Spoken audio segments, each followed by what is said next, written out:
जो लिबरेशन के लिए, कि उस मुक्ति के लिए, कि क्योंकि देखिए मैं बार बार पढ़ते आती हूँ इन इन पढ़ने का बेसिकली मैं पाप करती हूँ इन ग्रंथों को जो इन्होंने बना रखा है, मनुस्मृति को, जहां ये कहते हैं कि महिलाएं स्वतंत्र नहीं हो सकती। तो इनके दिमाग को ही, महिलाओं के दिमाग को गुलाम बना करके देखा सकता है कि आपका ये जिम्मेदारी आपको करना है।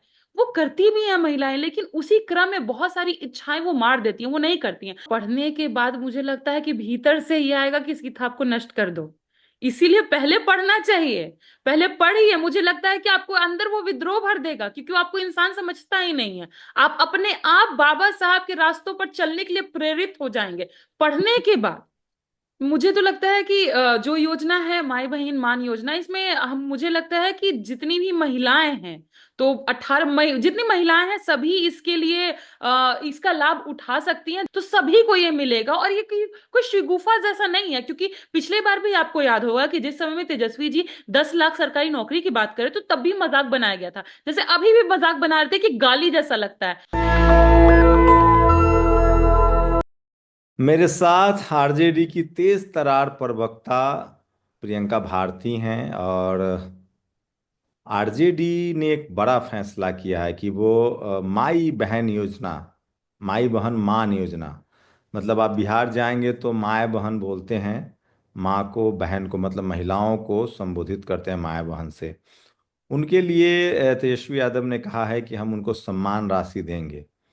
इसका क्या सोशल इम्पैक्ट होगा? और दरअसल बाबा साहब ने भी कहा है, पेरियार साहब ने भी कहा है कि हम किसी समाज की तरक्की इस बात से नापते हैं कि वहाँ महिलाओं ने कितनी तरक्की की है।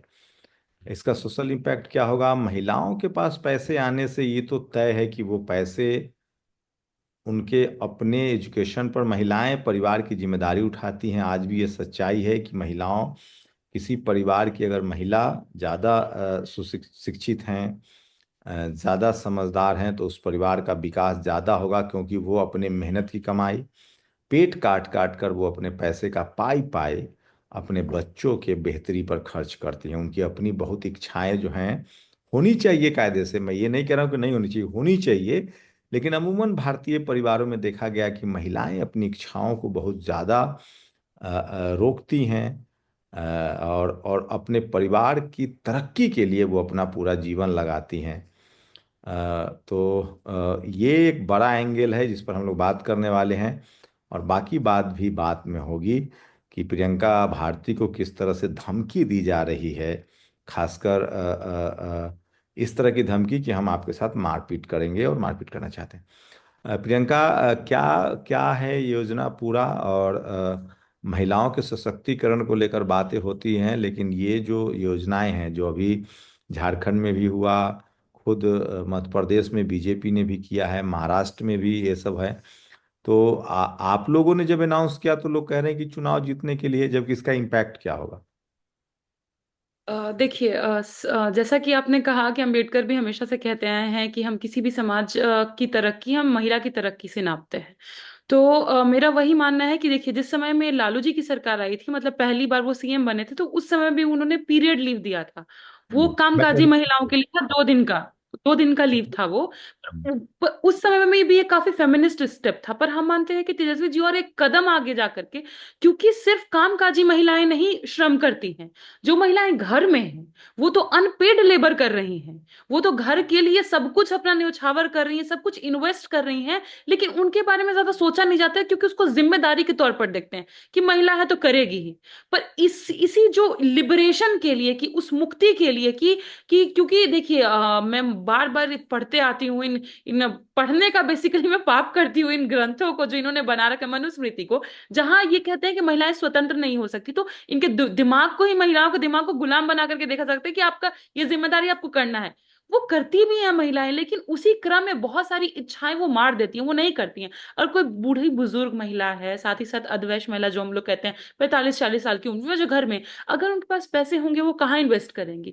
वो सिर्फ सिर्फ बिल्डिंग में इन्वेस्ट नहीं कर रही है, मतलब एक अपने परिवार को बनाने में नहीं, वो उसको इन्वेस्ट करेंगी खुद के ऊपर, खुद को मजबूत बनाने में, सशक्त बनाने में। अगर मैं अपने जैसी युवा महिलाओं के बारे में बात करूं, तो वो कोचिंग के लिए, अगर उनके पास पैसे घर में नहीं जुट रहे थे, तो वो घर में कोचिंग के लिए पैसा जुटा पाएंगी, वो खुद की शिक्षा में खुद के लिए इन्वेस्ट कर पाएंगी, किताबें खरीद पाएंगी, अंडे खरीद पाएंगी, खुद के शरीर को मजबूत बना पाएंगी, तो आप किसी भी तरह से देखिएगा तो मैटरनिटी मोर्टालिटी रेट्स, ये सारी चीजें बेहतर होंगी, वो सुधरेंगी। तो मैं इसका एक लार्जर इम्पैक्ट देख रही हूँ कि आने वाले सालों में जो एक पितृसत्तात्मक एक चेन है उसको भी तोड़ा जाएगा, और साथ ही साथ महिलाएं पढ़ने में, लिखने में, हर कुछ में वो पैसे इन्वेस्ट कर पाएंगे। और बहुत बार, कई बार ऐसा होता है कि जो इच्छाएं मारती हैं वो मारेंगी नहीं। हो सकता है कि कल को उनको मन करे चलो एक आम खरीद के खा लिए, तो वो खा लेंगी, सोचेंगी नहीं उतना। तो मुझे लगता है कि एक मानसिक चेतना में भी काफी विकास आएगा, शारीरिक मजबूती भी होगी, और एक समाज में जब महिला शिक्षित होती है तो पूरा परिवार बढ़ता है, और परिवार से ही समाज का निर्माण होता है, तो पूरा समाज आगे बढ़ेगा। मैं इस माई बहन मान योजना को इस पूरे सम्मान, आत्मसम्मान, स्वाभिमान से जोड़ कर देखती हूँ। तो अभी तो ये सारी सरकारें कर रही हैं, अरविंद केजरीवाल ने भी इस तरह के प्रोमिसेस किए हैं, तो बिहार में आपकी पार्टी ने इनिशिएटिव लिया है कि कई राज्यों में योजनाएं सफल भी रही हैं, राजनीतिक रूप से भी, सामाजिक रूप से इसका इम्पैक्ट है ही। बिहार में आपकी पार्टी ने इनिशिएटिव लिया है, किस तरह का रिस्पॉन्स मिल रहा है लोगों का, खासकर महिलाओं का? देखिए, जहां भी जा रहे हैं, मैंने वीडियोस देखे हैं, क्योंकि अभी तक तो मैं बिहार गई नहीं, जाने का मौका नहीं मिला, पर वीडियोस में काफी महिलाएं खुश नजर आ रही हैं। स्टूडेंट्स, खासतौर पर जो महिला स्टूडेंट्स के बीच में, पटना यूनिवर्सिटी में भी एक बार गए थे तेजस्वी जी, पटना वुमेन्स कॉलेज में, तो महिलाएं बहुत खुश थी, वो कह रही थी भैया आप ही पर भरोसा है। और इसका नाम भी देखिए, माई बहन, तो हम दोनों के लिए सोच रहे हैं। और लड़कियां बोल भी रही हैं कि कई बार हमारे हेल्थ के ऊपर चर्चा नहीं होती, हमारे बारे में सोचा नहीं जाता है, तो ये सारी चीजें हो रही है, तो मुझे बहुत पॉजिटिव लगता है कि बदलाव के बारे में महिलाएं भी जागरूक हो रही हैं, और अपने हकों को लेकर भी जागरूक हो रही हैं, तो वो बहुत खुश हैं। तो मुझे ये जो खुशी है, इसी के लिए तो काम करना है कि समाज में हमारा भी भाई हैप्पीनेस इंडेक्स होगा, हम हमारे भी लोग खुश होंगे, स्वस्थ होंगे, मजबूत होंगे, शिक्षित होंगे, दृढ़ होंगे, तो इसी से समाज आगे बढ़ेगा। तो मुझे लगता है कि काफी पॉजिटिव इसका मैसेज भी जा रहा है, और घर घर तक ये मैसेज पहुंच रहा है। और बाकी पैसा देखिए, देने का आप लोग प्रोमिस कर रहे हैं, 2500 रुपये या 2100 रुपये? 2,500, ढाई ढाई हजार हजार 2500 रुपये हैं? 2500 रुपये हर महीना? क्या उम्र भी कोई क्राइटेरिया है कि 18 साल से ऊपर की छात्राओं को, या?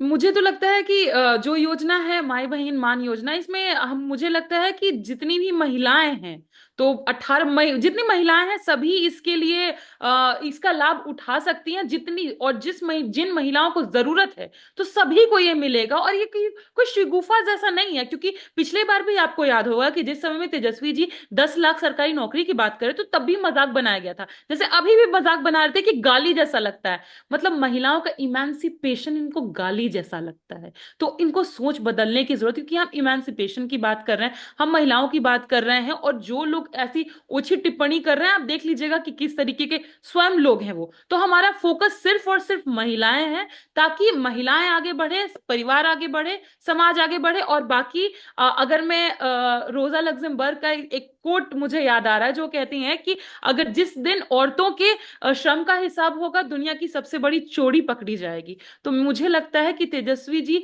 पुरुषों को और समाज को भी इस जो भार था उनका कि आपके कारण महिलाएं आगे बढ़ नहीं पा रही, उस भार से भी मुक्ति दे रहे हैं, क्योंकि महिलाएं मुक्त होंगी तभी समाज मुक्त होगा। और वैसे भी आरजेडी को बहुत सारे प्रियंका भारती की जरूरत है। हाँ है, मतलब जरूर बहुत महिलाएं हैं, बहुत सशक्त महिलाएं हैं, और भी जुड़ रही हैं और जुड़ेंगी, और मजबूती के साथ में सामाजिक न्याय की धारा में लोग जुड़ते जाएंगे और बढ़ते जाएंगे। सोशल मीडिया पर आप ट्रेंडिंग है, आपको अंदाजा है? जी, देखा तो था मैंने कल, गालियां पड़ रही थी, साथ ही साथ सपोर्ट में भी लोग थे, तो दोनों तरह का है। तो ऊपर मुझे लगता है कि मुट्ठी भर लोग ज्यादा कुछ कर नहीं पाएंगे, जहां शोषित वंचित समाज एकजुटता के साथ, मजबूती के साथ मेरा कवच बनकर खड़ा है, तो मुझे क्या सोचने की जरूरत है। क्यों गालियां दे रहे हैं? गालियां गालियां मुझे इसलिए पड़ रही हैं क्योंकि मैंने जो एक दुष्ट मनु करके एक व्यक्ति थे, जिन्होंने एक किताब लिखी जिसमें महिलाओं को जानवर से कंपेयर किया गया, महिलाओं को स्वतंत्रता ना मिले इस बात की पहल की गई, और मतलब बेहद भद्दी भद्दी बातें लिखी गई, तो मैंने बस उसको फाड़ दिया कि सभी महिलाएं बराबर हैं, इंसान बराबर हैं, जाति के हिसाब से, धर्म के हिसाब से आप हमको जानवर नहीं मान सकते, और मैंने उसको फाड़ा था। इसीलिए मुझे गालियां पड़ रही हैं कि मैंने उसको क्यों फाड़ा। और सबसे एक चकित एक करने एक वाली वो बात। तो एक जाति विशेष को प्रोटेक्ट करने वाली किताब है, उसका तो किसी धर्म से कोई लेना देना नहीं। और बाबा साहब ने बोले खुद 25 दिसंबर जुलाई 1927 को 27। जलाया था। जी। देखिए, मुझे लगता है कि आपने बिल्कुल ठीक कहा कि वो कोई धर्म की किताब नहीं है। वो एक लॉ था जो एक व्यक्ति बना रहा था समाज चलाने के लिए, कि सिर्फ एक ब्राह्मण पूजनीय है और बाकी सब सेवक हैं। और इसीलिए वो वो तो अजीब अजीब वैश्यों के लिए भी तरीके कुछ नहीं है, क्षत्रियों के लिए भी कुछ नहीं है। वही वो ना, मैंने सबको उस एक किताब को जाति पढ़ा। एक से नीचे रखा गया है, सब लोगों को एक जाति के नहीं, ऊपर रखा गया है। मैंने उसमें एक जगह कोट पढ़ा था जहां लिख रहा है कि जो व्यक्ति मतलब किसी को भी उठा के कहीं से भी गाली दे दे रहा है, लिख रहा है कि जो व्यक्ति तेल पेड़ते हैं, ये लिखा है उसमें, कोट है, जो व्यक्ति तेल पेड़ते हैं वो लोग 10 बुचर के समान है। बुचर समझ रहे हैं, जो काटते हैं मारते हैं इन जानवरों को, उससे कंपेयर किया गया। और जो राजा क्षत्रिय नहीं है तो वो भी किसी लायक का नहीं है। इस तरह की अजीब अजीब बातें उसमें लिखी गई हैं। तो मैंने बस उस किताब को कहा कि ऐसे किताबों को इस धरती पर एग्जिस्ट करने का कोई अधिकार नहीं है। देश संविधान से जब चल रहा है तो मनुस्मृति की हमको क्या जरूरत है? मनुस्मृति को तो देश ने 1950 में ही ठुकरा कर रख दिया था ना। तो हमको उसका जरूरत नहीं है, बस इसीलिए गाली पड़ रहा है। तो वहां क्या मनुस्मृति को डिफेंड कर रहे थे लोग? देखिए, ऑब्वियसली डिफेंड करने में ही कि हमारी किताब है, तो जो डिफेंड कर रहे हैं बेसिकली उनको सिर्फ प्रिविलेज मिला होगा, तभी तो डिफेंड कर रहे हैं। उनको लग रहा है कहीं हमारे प्रिविलेज को नुकसान ना हो जाए। जहां हमें भगवान माना गया, ये उसको फाड़ देंगे तो हमें भगवान कौन मानेगा भाई? मुझे लगता है कि इसीलिए वो डिफेंड कर रहे थे। पर डिफेंड आप जो कर रहे हैं, मुझे तो खैर, जो महिला डिफेंड कर रही है मुझे तो उस पर तरक्की होती है, मतलब ताज्जुब उस पर होता है, हैरानी होती है कि महिला होकर के कैसे उसको डिफेंड कर रही है। मतलब आपको लगता लिंग है कि, जाके मारी। जलाने या फाड़ने के बजाय लोगों को प्रोत्साहित किया जाए कि आप इसको एटलीस्ट एक बार पढ़िए, इस किताब को अगर आप पढ़ने में रुचि रखते हैं तो सब दूध का दूध और पानी का पानी हो जाएगा। पानी अगर का पेड़। बाबा साहब ने भी पढ़ा है उसके बाद रिएक्ट किया है, लोग जैसे ही पढ़ेंगे वो रिएक्ट करेंगे। अगर कोई आदमी मैं कोई किताब पढूं और वो मुझे गाली दे रहा है, उसको पढ़ने की जरूरत है। मुझे लगता है लोगों को पढ़ना चाहिए। पढ़ना चाहिए, और पढ़ने के बाद मुझे लगता है कि भीतर से ये आएगा कि इस किताब को नष्ट कर दो। इसीलिए पहले पढ़ना चाहिए। पहले पढ़िए, मुझे लगता है कि आपको अंदर वो विद्रोह भर देगा, क्योंकि वो आपको इंसान समझता ही नहीं है। आप अपने आप बाबा साहब के रास्तों पर चलने के लिए प्रेरित हो जाएंगे पढ़ने के बाद। क्या नहीं लग रहा है कि कहीं ना कहीं जो मेरी राय है, मैं सांस्कृतिक विरासत को बहुत एसेट्स मानता हूँ। बाबा साहब ने भी कहा है कि बिना इतिहास जाने आप इतिहास नहीं बना सकते हैं। अभी जिस तरह से रोजगार का मुद्दा है, बेरोजगारी है, खासकर जो बैकवर्ड सेक्शन के लोग हैं, जो 90% आबादी हैं, उनकी स्थिति लगातार खराब हो रही है। कॉन्स्टिट्यूशनल राइट्स पर रिजर्वेशन खत्म हो रहे हैं, एनएफएस खत्म हो रहे हैं। ये सारे मुद्दे दब रहे हैं। इस पर कोई मैं जानबूझकर आपको अब तो सच है कि संविधान से देश चलेगा। बाबा साहब का अपमान देश सहने के लिए तैयार नहीं है। तो कहीं ना हम्म। कहीं ये मुद्दा जानबूझ के डाइल्यूट तो नहीं किया जा रहा है कि जो रोजी रोटी बेरोजगारी का मुद्दा है और आरक्षण का मुद्दा है, नौकरी का मुद्दा है, इस सबको खत्म कर दिया जाए और इसी तरह के एक डिस्कोर्स शुरू किया जाए। देखिए, हमको नहीं लगता है कि ये खत्म करने की ओर है। मुझे लगता है कि पढ़ना चाहिए, और पढ़ने के बाद मुझे लगता है कि भीतर से ये आएगा कि इस किताब को नष्ट कर दो। इसीलिए पहले पढ़ना चाहिए।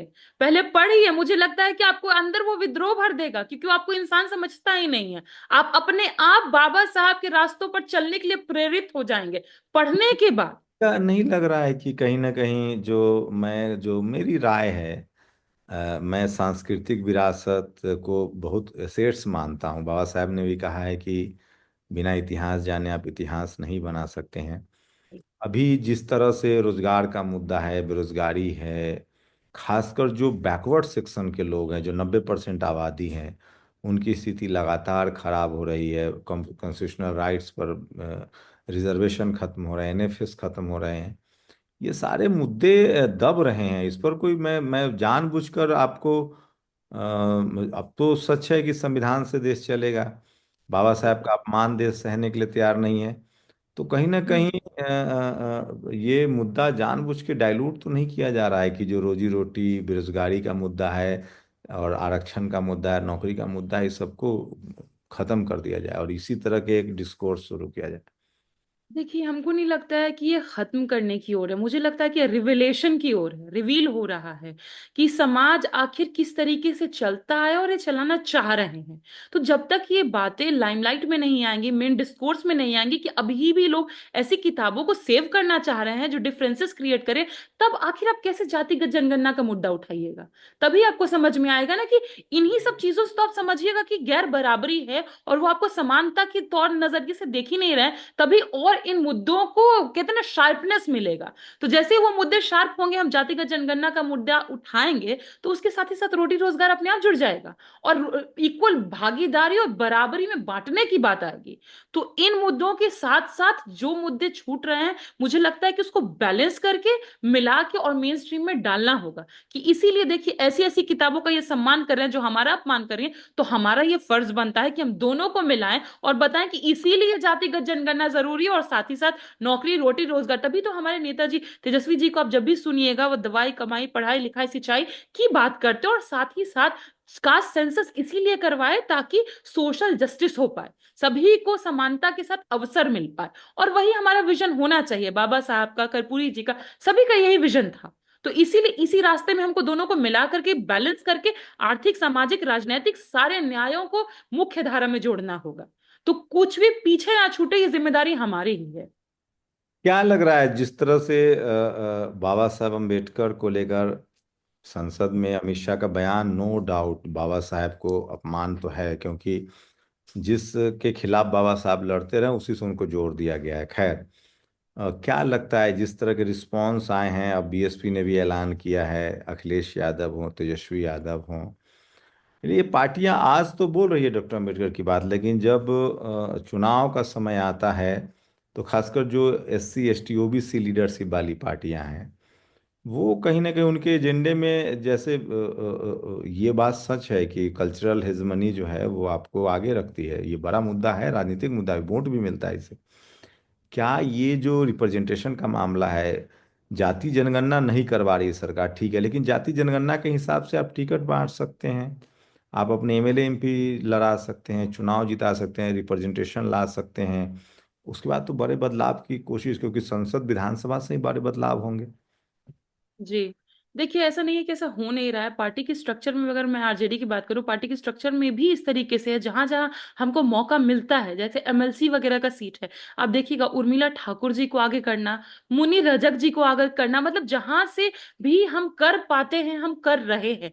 और करने की जरूरत है, मैं इस बात को भी एक्नॉलेज करती हूँ, क्योंकि जिसकी जितनी संख्या भारी उसकी उतनी हिस्सेदारी की बात होगी। तो हर जगह, हर स्ट्रीम में, हर पद पर, हर जगह लोगों को उसमें इंसर्ट करना होगा, घुसाना होगा। और सिर्फ राजनीति में क्यों, पूरी तरीके से हर सिस्टम। जब भी प्रोफेसर की बहाली होगी, आप देखिए, आप एनएफएस की बात कर रहे थे, जब भी प्रोफेसर की बहाली होती है, आरएसएस के से बिना पूछे पत्ता भी नहीं हिलता है एकेडमिक्स में, हायर इंस्टीट्यूशन में। मैं खुद हूं, मैं देख रही हूँ किस तरीके से बहालियां हो रही है। तो हमें भी इंश्योर करना पड़ेगा कि हमारी सरकार आए, तो हम ये नहीं कह रहे कि किसी को फांद करके करवा दो, लेकिन हाँ, वहां ये जरूर देखो कि इंटरव्यू में किसी को एकलव्य बना के ना छोड़ दिया जाए, वहां पर रिप्रेजेंटेशन हो, वहां पर जो इवेल्युएशन की। ये तो बीजेपी ने सिखा दिया अब लगभग, हमें लगता है कि जितना नॉलेज बीजेपी ने अपोजिशन को कराया है कि अधिकारी कैसे रखने हैं अपने, अधिकारी कैसे रखने हैं, नौकरियां कैसी देनी है, क्या ये सब भी राजनीति में जो आपकी पॉलिटिकल पार्टी, तमाम जो एससी एसटी ओबीसी की लीडरशिप वाली पार्टियां हैं, लगभग लोग सत्ता में आए हैं, अखिलेश यादव भी आए हैं, कांग्रेस तो 60 साल सत्ता में रही है, तो तेजस्वी यादव 15 साल, आरजेडी भी सत्ता में रही है। तो अब लगभग लोगों को समझ में आ रहा है कि बीजेपी कैसे सत्ता चला रही है। देखिए, सिर्फ जो समझने और जो सीखने की जो बात। चीज फूले पेरियार अंबेडकर समझाते समझाते थक गए हैं, हमें लगता है वो चीज बीजेपी ने ज्यादा बेहतर तरीके से समझा दिया है। नहीं, मुझे लगता है कि अगर विचार से जो लोग बढ़ रहे थे, जितनी पार्टियां विचारों पर ही काम कर रही थी, तो वो शुरू से इस बात को फोकस की हुई थी। लेकिन हमारे भीतर ये था ना कि हम लगता था कि राजनीतिक तौर पर मजबूत हो गए तो मजबूत हो गए। ये वाला भ्रम था, जो मुझे लगता है कि भ्रम टूटा है। कि सिर्फ राजनीतिक मजबूती ही आपको मजबूती नहीं देगी। सिस्टम हो, शिक्षा के क्षेत्र हो, महिलाओं का क्षेत्र हो, जहां जहां पर हो, अगर आप अपने लोगों को नहीं रखते तो आप मजबूत नहीं रहिएगा। ये तो समझ मुझे लगता है कि धीरे धीरे लोगों को आया है और भी मजबूत होगा। और मुझे लगता है कि इस क्षेत्र में और काम किए जा सकते हैं और करने होंगे। तभी आप आगे का जो कहते हैं ना, आगे का 100 साल 200 साल वो अपने भीतर रख पाइएगा, नहीं तो बहुत मुश्किल है। मतलब फिर मैं वही कह रहा हूँ, बहुत सारे प्रियंका भारती की जरूरत है, खासकर आपकी पार्टी को भी और समाज को भी। ये आपका बड़प्पन है मुझे लगता है। और नहीं, बाकी आप हाँ, सोशल सब मीडिया महिलाएं पढ़ी लिखी होनी सोशल सोशल चाहिए। मीडिया पर आप ट्रेंडिंग हैं, और अगर जिस तरह से आपकी जो अपनी हम लोगों ने पीछे बातचीत की थी, आप अगर आपको भी उस समय 2500 रुपये मिल रहे होते तो आसान होती राह, जो अगर पैसा वो तो मिल जाए स्टूडेंट्स आई को। Totally agree, I totally agree, क्योंकि मुझे मतलब बहुत बहुत स्ट्रगल से गुजरना पड़ा है। मतलब ट्यूशन पढ़ा पढ़ा के बीए किसी तरह कंप्लीट किया है। वो है कि 2000 यहाँ एमसीएम मिलता है, मेरिट का मींस बोलते हैं जेएनयू में, उन बच्चों को जो डिप्राइव्ड सेक्शन से हैं और पैसे का स्रोत नहीं है। तो वो 2000 मिलता था, साथ ही साथ ट्यूशन, एक ट्यूशन दो ट्यूशन पढ़ा रहे हैं, क्लासेस भी कर रहे हैं, तो बहुत मुश्किल थी। हाँ, अगर वो 2500 मिले होते तो शायद मेरी राह थोड़ी तो आसान बिल्कुल हुई होती, थोड़ी धान क्या बहुत काटा हुई है होती। आपने धान काटा है? नानी घर में किया है, क्योंकि मेरे परदादा नहीं, मैं सीरियसली बता। पूछ रहा हूँ, धान जैसे धान काटा है? धान तो नहीं काटा, धान और पर गेहूं रोपनी की है। है? जैसे सब्जी सब्जी उब्जी रोपना वो किया है, टमाटर बैगन लगाना वो किया है। देखिए, और तो क्या धान कहते और धान मैं ऐड कर रहा हूँ, धान और गेहूं हैं। काटने वाले जो जो हंसुआ बोलते हैं ना, तो उसको जी हंसुआ हंसुआ होता है एकदम धारदार। जी और जो धान और गेहूं काटने वाला होता है ना, उसमें दांत बने होते हैं, तो उसको बोलते हैं जी कैंची हंसुआ। हाँ हाँ हाँ। है, उसमें कैंची जैसा होता है वो, मतलब जी उसमें दाने दाने बने होते हैं ताकि वो जी स्मूथ। जी जी, क्योंकि कट आपके जाए। नाम पर एक कंपटीशन, अनिल यादव कह रहे हैं कि रूबिका लियाकत और मीनाक्षी जोशी को धान काटने का चैलेंज दिया जाए, और या फिर वो लेख लिख ले। अब दोनों ऑप्शन है, या तो वो मेहनत कर ले दोनों शरीर से, या फिर वो इंटेलेक्चुअल है तो लेख लिख ले 3 मुद्दों पर, और फिर उसको है। ये बहुत जरूरी लगा मुझे, क्योंकि ये जो मेरिट की दुहाई देते हैं लोग, जी वो जी। कुछ तो करें। जो हम लोग तो कैंचिया हंसुआ भी जानते हैं, धान काटना भी भाई, हम जानते हैं। अमीरी वर्ग के लोग हैं, मछली पालना, रुई धुनना, टोकरी बनाना, सब्जी बेचना, गाय दूहना, भैंस पालना, हमने सब काम किया है, खेती खलिहान सब किया है। तो हमको हर चीज, किसी चीज से डर नहीं लगता है भाई। हमको पता है कि हम पेट चला लेंगे, कमा के चला लेंगे, मेहनत से लेकिन चला लेंगे। ये वो जाति तो जाति कुव्यवस्था जो है, वर्ण कुव्यवस्था जो है, वो यही तो चाहता है कि आप अपने बिल्कुल, जातिगत। कि वही करते रहिए, वही करते रहिए। इसी से मुझे याद आता है, अभी हाल फिलहाल में नरेंद्र मोदी जी ने एक अभियान शुरू किया है। उनकी योजना है विश्वकर्मा योजना, आपने सुनी होगी। विश्वकर्मा योजना में वो ये कह रहे हैं कि जो व्यक्ति जिस जाति का काम करता है, जैसे लोहार है, लोहार लोहार का काम करता हो या बढ़ई है, वो वही करेगा तो उसको हम पैसे देंगे, तो उसको समर्थन देंगे। तो इसका मतलब क्या कि वो जाति व्यवस्था बनाए रखना चाहते हैं।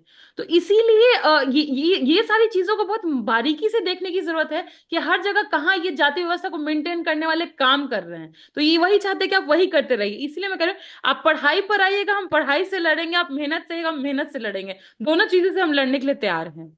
इनफैक्ट आप मीनाक्षी जोशी के कार्यक्रम में थी, वो एंकर हैं, जी, और उन्होंने लिखा है कि मेरा भी मन हुआ था कि उनको कंटाप मारे। प्रमाण। जी जी। How do see? अब खैर, yes yes, I have definitely watched it. और उस पे मैंने रिएक्शन भी दिया है, कि क्योंकि मतलब कि ऑब्वियसली उनका जाति वाला जो हनक है, वो उन पर हावी हुआ था। उनको लगा था कि अरे इसके पूर्वज को मारते पीटते आए थे तो इसको भी मार देंगे। लेकिन वो भूल गई हैं कि अब हमारे पूर्वज वो नहीं हैं, हम वो पीढ़ी हैं जो जैसे भाषा में आप जवाब दीजिएगा वैसी भाषा में आपको जवाब वापस मिलेगा। तो इसीलिए नहीं, मैंने हम उनको कहा, लोग अगर आप हिंसा नहीं पूछिएगा है, तो। संवैधानिक तरीके से जवाब देना ज्यादा बेहतर है। नहीं, मैं देखिए, संविधान में हम भरोसा रखने वाले हम वही वर्ग हैं, लेकिन अगर आप कहाँ तक हमको धक्का दीजिएगा भाई, दीवार तक धकेल दीजिएगा तो पुशबैक मिलेगा ना आपको। सेल्फ अब पुशबैक प्रोटेक्शन। की, अब पुश करेंगे हम, आप सिर्फ दबते नहीं जाएंगे। तो आप हमको मारिएगा, आप जिस भाषा में, हम लाठी से लेकर लैपटॉप तक हम मजबूत हैं। मतलब सेल्फ डिफेंस का अधिकार तो है। बिल्कुल, वो डिफेंस है, वो डिफेंस है, वो उसका अधिकार हमको है। कब तक हम मार खाते रहेंगे? आप चाहिएगा कि जैसे जिनके इनके पूर्वज के साथ किए थे वही हथकंडा मेरे साथ अपनाइएगा, तो अब तो नहीं सहेंगे, बहुत हो गया, इनफ इज इनफ। आप सोचिए, आप कल्पना कीजिए कि आरजेडी की प्रवक्ता हैं, और जिस तरह से उस कार्यक्रम की एंकर कह रही हैं, मतलब स्टूडियो में। क्या कहा जाए, मतलब अद्भुत है। और प्रियंका भारती का ये मामला ट्रेंड कर रहा है, मैं फिर कह रहा हूँ, इस देश को हजारों लाखों प्रियंका भारती की जरूरत है, जो संवैधानिक अधिकार के प्रति, समाज के प्रति सजग हो। क्या पार्टी की तरफ से लोगों ने कहा कि आप अच्छा कर रही हैं और डरने की जरूरत नहीं है? वो सिंपथाइज किया, उन जी लोगों ने आश्वासन दिया है? जी, आपके चैनल के माध्यम से मैं इंटरनल बात बता रही हूँ। नेताजी का फोन भी आया था और वो बोले कि आप बहुत ही मजबूती वाला काम किए हैं और करते रहिए, हिम्मत रखिए। पूरी पार्टी मजबूती के साथ खड़ी है, मैं आपके साथ खड़ा हूं, आपको डरने की कोई जरूरत नहीं है। और क्योंकि आपने मनुस्मृति फाड़ी है, तो जो भी जातिवादी व्यक्ति है, सामंती व्यक्ति है, उनको मिर्ची लगेगी, लगने दीजिए। मजबूती के साथ काम कीजिए, कोई दिक्कत नहीं है। तो मनुस्मृति पर क्लियर तो आप लोग कर ही नहीं रहे कि ये जातिवादी मनुवादी लोगों की किताब है, जिनके दिमाग में जातिवाद और मनुवाद है उन्हीं को ये सूट करता है। बाकी तो ये किसी जी जाति, नहीं, किसी धर्म के लोग को क्षत्रिय, वैश्य, क्षत्रिय हो, इंसानों के वैश्य लिए हो। ही नहीं है। ये हम्म। किसी इंसान के लिए ही नहीं है। जो इंसान संविधान में विश्वास रखता है, समानता में विश्वास रखता है, ऐसा नहीं है, गरिमा। मैंने अभी देखा एक शख्स हैं, कोई 1,000 प्रतियां बंटवाने वाले हैं चंपारण में। सबकी अपनी अपनी आस्था है, भारत तो आस्थाओं का देश है, हम लोग सम्मान करते हैं। जिसको मनुस्मृति पढ़ना है पढ़े, अपने घर में लागू करना है, खुद पर लागू करना है करे, हमें क्या दिक्कत है? लोग अपने घर की महिलाओं पर मनुस्मृति लागू करें, वो महिलाएं समझेंगी, वो रिटेलिएट करेंगी। दूसरे नहीं, को तो मुझे बाध्य लगता नहीं है, कर सकते आप उस किताब को माने, उस संविधान तो है नहीं कि हमको बाध्य करेगा कोई मानने के लिए। देखिए मुझे लगता है कि क्योंकि आपने कहा कि वो अपनी महिलाओं के साथ कुछ भी करें, तो मुझे लगता है कि बीइंग अ वुमेन, मैं इसके साथ अग्री नहीं करती हूँ। क्योंकि हो सकता है कि वो महिलाएं खुद मानसिक गुलामी में हो, उनको पता ना हो। तो हमारी जिम्मेदारी बनती है कि उनको बताएं मतलब कि ये टीवी मानसिक एंकर गुलामी का बनी है रास्ता है। मीनाक्षी जोशी, लाखों का पैकेज है, और आपको लग रहा है कि वो मानसिक गुलाम है? वो अब जाति वो के अपने गुलाम है। अपने जाति के हितों को देख रही हैं। जाति के गुलाम है वो, वहां पे उनका उनसे लिंग क्या लिंग भारी सिंपैथी, नहीं उनसे क्या जाता। सिंपैथी रखेंगे जो बाई चॉइस, एक तो इस देश का शोषित वंचित वर्ग है जिसको पढ़ने ही नहीं दिया गया। हम लोग जातिवाद के खिलाफ क्यों जगे? क्योंकि हम पढ़ लिख रहे हैं। हमने बिल्कुल। मनुस्मृति पढ़ा, तब हमें लगा कि जी, गलत है। हम संविधान से हमको फायदा मिल रहा है, तब हमें लग रहा है कि जिसको जिस चीज से फायदा मिल रहा है वो तो उसके पक्ष में रहेगा ना मैम। वो तो रहेगा ही रहेगा। और वहां पर हम विरोध जताएंगे ना। जो नहीं सीख रहे उनको सिखाना पड़ेगा। अब विरोध से कीजिए, असर्शन कीजिए, उनको हम सिखाएंगे। वो मुझे मालूम है कि वो बदलना नहीं चाहती हैं, पर उनको बदलना पड़ेगा। आप सुन करके बदलिए, पढ़ करके बदलिए, लोगों का दर्द देख करके बदलिए, या जैसे भी बदलिए। तो मुझे मालूम है कि जोशी जी के भीतर थोड़ी सी भी आत्मग्लानि नहीं है इस बात को लेकर के कि उन्होंने गलत किया या हिंसा भड़काने की कोशिश की है एक महिला के प्रति, मेरे प्रति, कि मुझे कोई मारे पीटे ये सब करे। पर मेरा उनके प्रति मैं कहूँ तरस है कि महिला हो करके भी वो इस तरीके की हरकतें कर रही हैं। उनको सीखने की जरूरत है, इवॉल्व होने की जरूरत है। बस यही उनके लिए कहना है। बस मैं आप पर तरस खाती हूँ और कुछ नहीं। देखिए, इतना क्लियर है, मैं फिर आपको बता रहा हूँ कि मनुस्मृति बिल्कुल धर्म ग्रंथ नहीं है। उसका किसी धर्म से लेना देना नहीं है। वो एक लॉ की किताब है जो एक जाति को श्रेष्ठ मानता है। और दुनिया भारत में जितने धार्मिक गुरु हुए हैं, मैं धार्मिक गुरु का नाम कोट कर सकता हूँ। गुरु नानक साहब ने कहा है नो रेस नो कास्ट। गुरु घासीदास महाराज ने कहा है मानव मानव एक समान। कबीर ने कहा है, संत शिरोमणि रविदास महाराज ने इसकी आलोचना की है। शिवाजी महाराज जो महाराजा थे उन्होंने इसकी आलोचना की है। सम्राट अशोक जो हैं, जी वो इन सब तमाम भारत की जो फिलॉसफी है वो इक्वालिटी की है, फ्रेटर्निटी की है, जहाँ से हमारा संविधान आया है। ये बीच का एक दौर है जिसमें मनुस्मृति, जो पेशवाई जो राजा था, एकमात्र राजा है जिसका इतिहास मिलता है जिसने मनुस्मृति को इम्प्लीमेंट किया, वो है पेशवाई राजा, जिसके खिलाफ भीमा कोरेगांव का युद्ध हुआ है। बहुत इतिहास भी जानने की जरूरत नहीं। और उसके बाद बाबा साहेब ने इसको 1927 में ही जला दिया था, नकार दिया था। और आज भी 25 दिसंबर को मनुस्मृति दहन दिवस मनाया जा रहा है। मतलब कौन लोग हैं जो मनुस्मृति को डिफेंड करते हैं? सोचने वाली बात है। उनसे सावधान रहने की जरूरत तो है। बिल्कुल। बिल्कुल। जो उनसे मनुस्मृति, सावधान रहना ही होगा। क्या कोई लीगल असिस्टेंस के लिए भी कोशिश कर रही है, जिस तरह से आपको थ्रीट किया गया है मारने की? क्योंकि this is not also yet. Legal offence.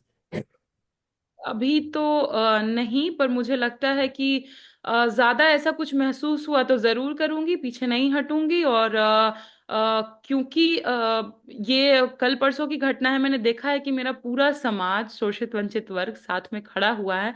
इसलिए मुझे लगता है कि मुझे अभी डरने की कोई जरूरत नहीं है, और डरूंगी भी नहीं भाई। फूलन देवी का खून, फातिमा सावित्री का खून मेरे भीतर बहता है। वो नहीं डरे तो हम कैसे डर जाएंगे? तो इसीलिए डरेंगे नहीं, और जिस जिस क्षेत्र में जिस तरीके से लड़ना होगा, इनसे खुल करके डट करके मुकाबला होगा। उम्मीद थी इतना समर्थन मिलेगा बियॉन्ड द पार्टी लाइन।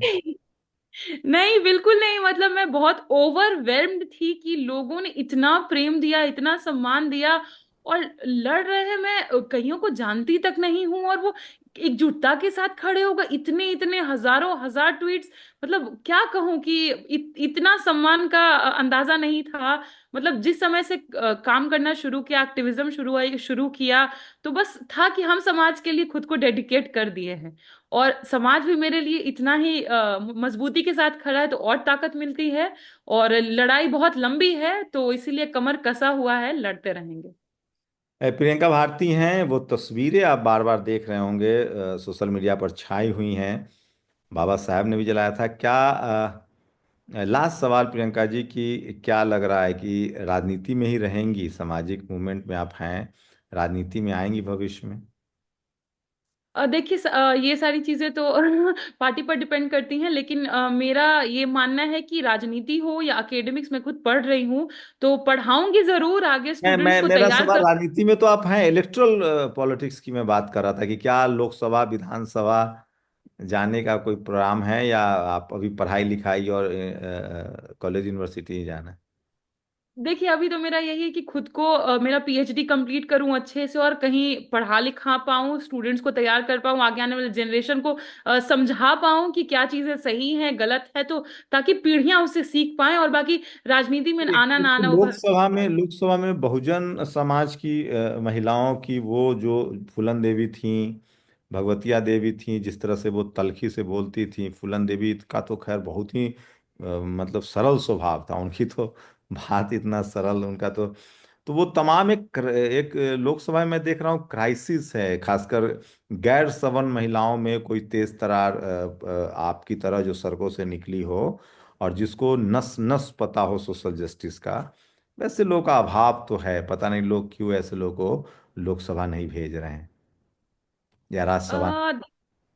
अ, देखिए, अभी मैं बात करूं तो बहुत मजबूत महिलाओं को विधानसभा में, लोकसभा में राजद ने मौका दिया था। उसमें से एक अनीता देवी महतो जी भी थी, और बहुत सारी अन्य महिलाएं थी। तो मुझे लगता है कि हाँ, सभी पार्टी को इस वो दिशा आई में हैं, थोड़ा काम आई हैं, आई करना हैं।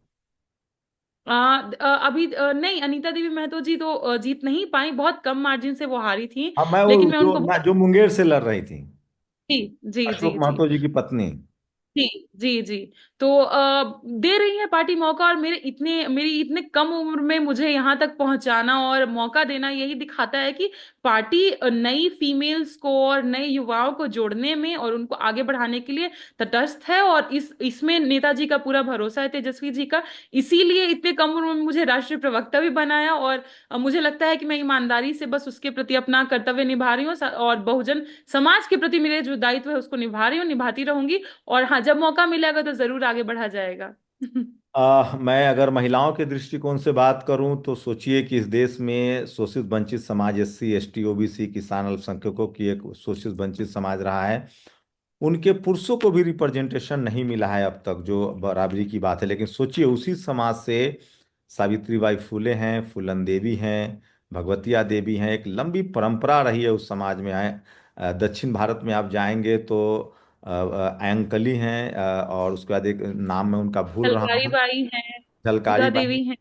उदा देवी पाशी हैं। एक बड़ी लंबी परंपरा है। लेकिन अगर इलेक्टोरल पॉलिटिक्स की बात करें तो अभी फिलहाल मेरी नजर मुझे लगता है कि संसद में बहुजन समाज की महिलाओं का अभाव है, जो सड़कों से निकली हों और जिन्होंने उस तकलीफ को झेला हो, चाहे वो जातिवाद हो, चाहे वो पेट्रियार्कल हो, ताकि वो तेज तरार से। और अभी संसद में मायावती जी नहीं हैं, राजनीति में तो है लेकिन संसद में मायावती जी नहीं है। फूलन देवी जी का साथ जिस तरह से छल हुआ, धोखा हुआ, तो एक स्पेस खाली है। हम लोगों की तो गुजारिश रहेगी इनके पार्टी की तरफ, पार्टी से, कि खासकर प्रियंका भारती ने कम समय में जिस तरह से अपने आप को साबित किया है, और इस देश के 90% लोगों की अकेले लड़ाई लड़ रही हैं, और वो भी उस प्लेटफॉर्म पर जो जातिवाद का अभेद किला है, जहां एंकर से लेकर चार पांच पैनलिस्ट जो होते हैं वो सिर्फ एक सोच एक विचारधारा के होते हैं।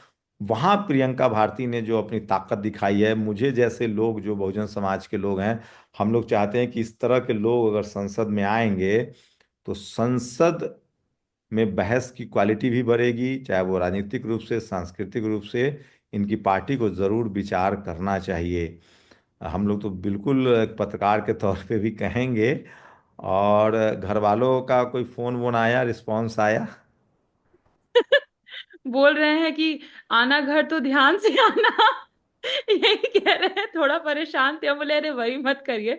ठीक है हम, और क्योंकि कैंपस में है तो कैंपस क्लोज स्पेस है, तो इसलिए उतना डर भी नहीं है, पर नहीं, आप दिन समझा दिया भर मैं। पूरे निकलेंगे तो आपको नहीं पता है, इस देश में वो दौर गया। अब देश उस राह पर खड़ा है कि कोई असंवैधानिक तरीके से किसी को कुछ कर नहीं सकता है। पानी बहुत बह जी। गया है नदियों में, और संविधान लागू है। जी ये तो है, और पर फिर भी होता है ना कि माँ बाप को तो बच्चों के प्रति आप कितना भी कुछ भी कर लीजिए, कंसर्न तो रहता ही है। आप कितना भी समझा लीजिए, पर वो डर भय और चिंता जो कहते हैं वो तो रहता ही है। पर यही है कि समझाते हैं, मिडिल आप इन ग्राउंड सब बुद्धा चीजों का से ऊपर उठ मिडिल। चुकी हैं। जी। आप इन सब चीजों से ऊपर उठ चुकी हैं, समाज की लड़ाई लड़ रही हैं, संवैधानिक दायरे में रहकर लड़ रही हैं। अ, जी बिल्कुल। मैं आपका प्रश्न नहीं सुन पाई, कट गया था मैंने आवाज। कहा आप इन सब चीजों से ऊपर उठ चुकी हैं, संवैधानिक दायरे में रहकर अपनी लड़ाई तो लड़नी ही पड़ेगी। अगर सावित्रीबाई फुले न लड़ी होती, फूलन देवी न लड़ी होती, तो फिर क्या, कैसे बात आगे बढ़ेगी? बिल्कुल बिल्कुल। जी देखिए, वही हम कहते हैं रिस्पॉन्सिबिलिटी। जिस समय में फूलन देवी जी पर अत्याचार हुआ, उस समय में अगर वो टूट जाती हैं और हिम्मत हार जाती हैं और खुद को कुछ कर लेती हैं या कुछ भी ऐसा होता, तो शायद हमको नहीं लगता है कि इतना फियर्स आवाज न्यूयॉर्क टाइम्स तक ने उनको जगह दी और बोली कि आप उनसे अग्री डिसअग्री कर सकते हैं लेकिन उनके साथ खड़ा होना नहीं छोड़ सकते। हमको इतनी मजबूत महिला नहीं मिल पाती। तो टाइम इसलिए मुझे मैगजीन ने लगता है उनको, टाइम मैगजीन ने बहुत टाइम मैगजीन। जी। हम्म। जी वो टैग दिया था टाइम मैगजीन ने, तो वही मुझे लगता है कि सीखना होगा और अपनी लेगेसी से, अपने नायिकाओं से, नायकों से सीखना होगा और सीखते हुए आगे बढ़ते रहना होगा, उनको साथ लेकर चलना होगा। वो आपके साथ साथ चलेंगे, आपके विचारों में आपके साथ चलेंगे, तो आपको दुनिया की कोई ताकत नहीं हरा सकती है, कोई ताकत नहीं। टीवी को लेकर किस तरह की तैयारी करते हैं? आपको पता होता है एंकर उनके साथ हैं, चार पांच पैनलिस्ट, कोई विचारक के नाम पर, कोई एनालिस्ट के नाम पर, सब एक तरफ लोग होते हैं और आप अकेले होती हैं। यही तो मुझे मजबूती देता है, मजबूती यही देता है कि उधर एक ही तरह के लोग हैं, एक ही विचार के लोग हैं, और हम अकेले हैं। इसलिए हमको और फियर्स तरीके से और मजबूत तरीके से अपना बात रखना है कि कितना भी कुछ कर पाए, इधर उधर कर ले, लेकिन काट ना पाए। तो डिफेंसिव तो नहीं खेलेंगे, क्योंकि डिफेंस बहुत हो गया, अब अटैक का समय है। तो अटैकिंग मोड में हमेशा हम रहते हैं कि हम, मेरे पास डिफेंड करने को कुछ है ही नहीं। मेरा समाज हमेशा मार खाया है, हमेशा नालियों में रहा है, हमेशा उसी जगह मरा है। हम क्या डिफेंड करेंगे? डिफेंड आपको करना है, हम सिर्फ अटैक और अटैक करेंगे।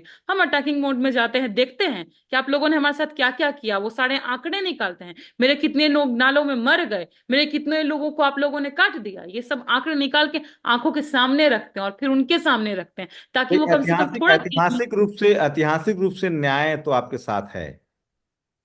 आप जिस समाज की, जिस कम्युनिटी की बात कर रही हैं, उस पर कोई दाग नहीं है, कोई धब्बा नहीं है, वो शोषण हुआ है उसका, वो शोषण करने वाला नहीं है, ये इससे मजबूती मिल एक बिल्कुल बिल्कुल। हम शोषक वर्ग नहीं हैं, हम शोषित वंचित लोग हैं। तो इसीलिए हमारे लिए लड़ाई तो और मजबूत हो जाती है कि हमारे पास तो छुपाने के लिए, हारने के लिए कुछ है ही नहीं भाई, जो है जो सामने है। इसीलिए हम एक एक सीना और ठोक के निजी लड़ते सवाल, क्या क्या मैं जानता हूं कुछ लोग हैं इस देश में जो साम दाम दंड भेद सब अपनाते हैं। जब डिबेट खत्म होता है उसके बाद कम से कम मिनिमम अप्रोच रहता है हाय हेलो का। नहीं, बिल्कुल नहीं। इस उस दिन तो मैं डिबेट अंदाज से आ रही थी, तो से जोशी जी का हाथ ऐसे ऐसे थरथरा रहा था गुस्से से। उसी दिन डिबेट की मैं बात करूं, पूरा गुस्से में थी, लाल हो गई थी, तमतमा रही थी। लेकिन मुझे कोई फर्क नहीं पड़ता, क्योंकि मुझे पता है कि लड़ाई एकदम एक एक मजबूती से एक लड़ी। ये एक पॉलिटिकल रिस्पॉन्सिबिलिटी है एक दूसरे से मतलब अच्छा आपने कभी कहा नहीं कई लोग रंग को लेकर भी तुलना कर रहे हैं, क्या आपने कभी कोट नहीं किया कि दुनिया की सबसे बड़ी जो टीवी प्रेजेंटर है, एंकर है, ओफ्रा विनफ्रे, वो ब्लैक कम्युनिटी से आती हैं? कैसे समझेंगे ये? क्या समझाऊं मैं इनको? क्या समझाऊं मैं इनको? नहीं मतलब समझ नहीं आता, क्योंकि रंग को लेकर के तो डेली मुझे क्या कहूँ, जानवरों से कंपेयर करते हैं। तू अफ्रीका से आई है, इस तरीके की बातें करते हैं। और पर मुझे पता है, मैं इसको दूसरे ढंग से देखती हूँ, अगर आपको समझाऊं तो। जो लोग गोरे रंग पे गुमान करते हैं, तो मुझे उनको यही कहना है कि आपके अंदर कमी है, आपके अंदर मेलानिन की कमी है। तो मैं मजबूती से खुद को देखती हूँ, मेरे भीतर ज्यादा है भाई, तो हम तो मजबूत हैं। और हमारे भीतर सिर्फ क्योंकि जिनके अंदर मेलेनिन ज्यादा होता है वो लड़ सकते हैं, भिड़ सकते हैं, क्लाइमेट में अडेप्ट कर सकते हैं। तो मैं कमजोर थोड़ी हूँ, मैं तो मजबूत हूँ, तो मुझे ये इसके लिए शर्म वैज्ञानिक वैज्ञानिक अप्रोच हुआ, लेकिन क्या लगता है आप लोगों की, क्या इन जातिवाद के साथ साथ नस्लवाद भी है ऐसे लोग के जहन में? जी है। आप देखे होंगे फ्रांस की का एक कंपटीशन था शायद, क्या उनको बोलते हैं, मिस मिस फ्रांस, जैसे कैसे मिस इंडिया होता है उसी तरीके से। हाँ, मैं तो देखा है वहां पे दलित कम्युनिटी की महिला चुनी गई। चुनी गई तो हाँ। जी जी जी, वहाँ ब्लैक कम्युनिटी की महिला चुनी गई थी। तो यहाँ के जितने आरएसएस के अकाउंट्स थे मैंने देखे, जो हिंदुत्व वाले अकाउंट हैं, हेट मॉन्गर्स हैं, ये सारे उसके खिलाफ में लिख रहे थे, अरे देखो ये किस तरह की दिखती है। तो उसी पे मैंने बस एक छोटा सा ट्वीट किया था कि पितृसत्ता और रंग भेद और इस तरीके से जातिवाद इन इन लोगों के भीतर है, वो कभी जाएगा नहीं। तो ये हर जगह वही असर्ट करने की कोशिश करते हैं। पर वही है कि हमको डर के नहीं, कमजोर महसूस करके नहीं, अपने भीतर कमी महसूस करके नहीं, और मजबूती के साथ में इनसे लड़ाई करनी है और स्ट्रगल करते रहना है। ये तो आप करेंगे। अब मैं एक सलाह है मेरे, आप कोट कर सकती हैं कि ये डीएनए का भी होता है, जैसे अफ्रीकन डीएनए ब्लैक लोग हैं, हम भारत के डीएनए लोग हैं तो हम तांबे कलर के हैं, श्यामले हैं। जो यूरोप का डीएनए है वो उसका कलर अलग होता है। जी, मतलब राखी गढ़ी का जो वो आया था हिस्टोरिकल डेटा, वो तो ये प्रूफ करता ही है कि आर्यन रेस तो बाहर से आए द्रविडियन, हैं। हाँ द्रविडियन डीएनए है वो, तो उनका तो रंग काला है। डिफरेंट है। लेकिन अगर डीएनए में बात करूं तो मेरे भीतर सिर्फ यही आता है कि द्रविडियन डीएनए में, हमारे डीएनए में कुछ मिले न मिले, डरना आपको नहीं मिलेगा, तो हम डरते नहीं क्योंकि हैं। अगर आप भारत में खासकर शोषित वंचित समाज से हैं तो आपको जाति के आधार पर, नस्ल के आधार, रंग के आधार पर, नस्लवादी जिसको कहते हैं, इन सब से जूझना होता है। और प्रियंका भारती जूझ रही हैं और भारत को एक तेज तरार सड़क से निकली संघर्ष की प्रतिमूर्ति कहिए, जो तेज तरार तरीके से समाज की, अपनी पार्टी की बात देश के सामने, दुनिया के सामने ला रही हैं। शुक्रिया प्रियंका जी हमसे बातचीत करने के लिए। नेशनल दस्तक की आपसे गुजारिश है कि अगर इसको बचाना चाहते हैं तो नेशनल दस्तक को सब्सक्राइब करने के लिए रेड कलर के सब्सक्राइब बटन को दबाएं, फिर बेल आइकन की घंटी दबाएं। नेशनल दस्तक को बचाने के लिए बहुत ज़रूरी है कि हर खबर को शेयर करें, लाइक करें, कमेंट जरूर करें।